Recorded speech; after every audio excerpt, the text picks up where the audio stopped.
নমস্কার প্রিয় বন্ধু, রান্নাঘরে আপনাদের সবাইকে স্বাগত। বন্ধুরা, পরোটা তো অনেক রকমভাবে বানিয়েছেন।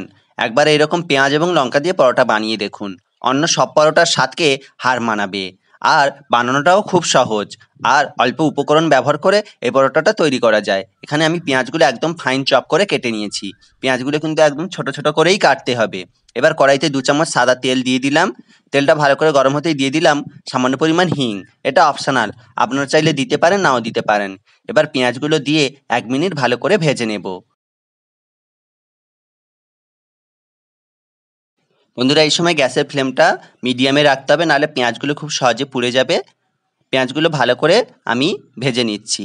বন্ধুরা, বাড়িতে যখন কিছু না থাকবে, ছোট থেকে বড় সবার টিফিনের জন্য এই রেসিপিটা চটজলদি বানিয়ে দিতে পারেন। এবার দিয়ে দিলাম সামান্য পরিমাণ রসুনের কুচি এবং সামান্য পরিমাণ আদার কুচি দিয়ে এটাকে আরও 1 মিনিট ভালো করে ভেজে নেব। বন্ধুরা, এই পুরটা কিন্তু খুব সহজেই তৈরি করা যায়। এবার দিয়ে দেব কাঁচা লঙ্কার কুচি এবং সঙ্গে দিয়ে দিলাম সামান্য পরিমাণ হলুদের গুঁড়ো এবং ধনে ও জিরের গুঁড়ো, লবণ এবং চিনি। চিনিটা আপনারা কম বেশি করতে পারেন, যারা একটু মিষ্টি পছন্দ করবেন তারা এখানে চিনিটা দিতে পারেন।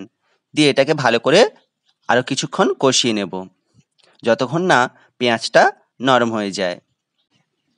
বন্ধুরা, আমার কষানো হয়ে গেছে। এবার দিয়ে দেবো বাইন্ডিংয়ের জন্য 1 চামচ বেসন। আপনারা চাইলে এখানে কিন্তু ময়দাও ব্যবহার করতে পারেন, তাহলে কিন্তু পুরটা বেশ মাখো মাখো হয়। দিয়ে ভালো করে আরও কিছুক্ষণ ভেজে নিলেই প্রস্তুত হয়ে যাবে আমাদের পুর। এটাকে নামিয়ে এবার ভালো করে ঠান্ডা হতে দেব। এবার আমি ময়দাটা মেখে নেব। এর জন্য এখানে নিয়ে নিয়েছি 250 গ্রাম ময়দা। আপনারা পরিবারের সদস্য অনুযায়ী বাড়িয়ে কমিয়ে নেবেন। নিয়ে নিলাম। এবার দিয়ে দিলাম পরিমাণ মতো লবণ এবং চিনি এবং 2 চামচ সাদা তেল দিয়ে ভালো করে ময়ামটা দিয়ে নেব। ময়ামটা যত ভালো হবে পরোটাগুলো ততই খাস্তা হবে। এইভাবে ঘষে ঘষে আমি ময়ামটা দিয়ে নিয়েছি, এইভাবে হাত দিয়ে যতক্ষণ না ডালা করা যায় ততক্ষণ। দেখুন এইভাবে। এবার অল্প অল্প জল দিয়ে একটা সফট ডো তৈরি করে নেব। বন্ধুরা, জলটা প্রথমেই বেশি দেওয়া যাবে না, তাহলে কিন্তু নরম হয়ে যেতে পারে। অল্প অল্প জল দিয়েই আমি ডোটা তৈরি করে নিয়েছি। এখনো পর্যন্ত যে সমস্ত বন্ধুরা আমার ভিডিওটা দেখছেন তাদেরকে অসংখ্য ধন্যবাদ। ভিডিওটা যদি ভালো লেগে থাকে অবশ্যই আমার পাশে থাকবেন। আমার ডোটা মাখা হয়ে গেছে, এইভাবে নরম। আমি কিন্তু ডোটা কোনোভাবে রেস্টে রাখিনি, এইভাবে পরপর ছোট ছোট করে আমি পরোটার আকৃতি করে লেচিটা কেটে নিয়েছি। এখানে আমার মোট 5টা লেচি হয়েছে। এবার লেচিগুলোর মধ্যে আমি পুর ভরে নেব। এইভাবে লেচিগুলোকে প্রথমে একটা বাটির মতো শেপ দিয়ে নেব, নিয়ে পুরটা ভরে নেব। বন্ধুরা, বেশি পরিমাণে কিন্তু পুর ভরা যাবে না, তাহলে কিন্তু পরোটাটা বেলার সময় ফেটে যেতে পারে। মিডিয়াম বা অল্প পরিমাণ দিয়েই পুরটা ভরতে হবে। দিয়ে এইভাবে আস্তে আস্তে দুদিক থেকে ঘুরিয়ে ঘুরিয়ে আমি একদম মুড়ে নিলাম, যাতে পুরটা সহজে বাইরে বেরিয়ে না আসে।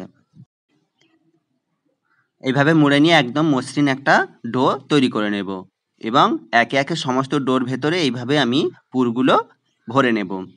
বন্ধুরা, পুরটা ঠিকঠাক করে ভরলে পরোটাগুলো কিন্তু খুব সুন্দর হয়। দেখুন আমার পুরগুলো সব ভরা হয়ে গেছে। এবার এগুলোকে আমি বেলে নেব। বন্ধুরা, প্রথমে বেলানে অল্প পরিমাণ শুকনো ময়দা আমি দিয়ে দিলাম। দিয়ে একটা করে লেচি নিয়ে প্রথমে হাত দিয়ে একটু করে প্রেস করে নেব। দিয়ে হালকা হাতে ধীরে ধীরে আমি এটাকে বেলে নেব। খুব জোর করে প্রেস করলে কিন্তু ফেটে যেতে পারে। দিয়ে এইভাবে যতটা সম্ভব বড় করা যায় বেলে নিয়েছি। এবার তাওয়া গরম করে অল্প পরিমাণ তেল দিয়ে গ্যাসের ফ্লেমটা লো থেকে মিডিয়ামে রেখে উল্টে পাল্টে প্রথমে ভালো করে একটু সেঁকে নেব। খুব বেশি তেল দিয়ে প্রথমে ভাজা যাবে না, তাহলে কিন্তু পরোটাগুলো ফুলবে না। একটু সেঁকে নেওয়ার পর ওপর থেকে আমি তেল দিয়ে দিলাম। দিয়ে এইভাবে পরোটাগুলোকে হাতার সাহায্যে একটু ঘোরাতে থাকবো, তাহলে কিন্তু খুব সহজে পরোটাগুলো ফুলে উঠবে। দেখুন পরোটাগুলো কত সুন্দরভাবে ফুলে উঠেছে। এইভাবে একে একে আমি সমস্ত পরোটাগুলো ভেজে নিয়েছি। বন্ধুরা, দেখুন কত সুন্দর দেখতে লাগছে। আপনারাও খুব সহজে এরকমভাবে বানিয়ে ফেলুন।